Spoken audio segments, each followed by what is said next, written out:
Hey everyone! In today's video, I'm going to show you how to swipe or go back on any iPhone.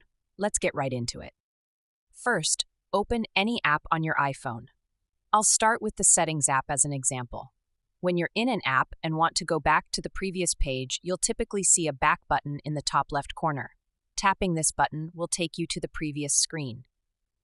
Here's a quicker way. Instead of tapping, you can simply swipe from the left edge of the screen to the right. This gesture instantly takes you back to the previous page. Try it out. It's easy and saves time. Now, keep in mind that not every app has multiple pages to go back to. For example, if you're on the main page of an app and there's no previous screen, the swipe action won't work.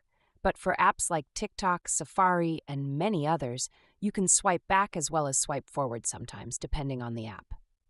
That's Swipe Go Back on any iPhone. If you found this helpful, please give it a thumbs up, subscribe for more iPhone tips, and comment if you have any questions. Thanks for watching, and I'll see you in the next video.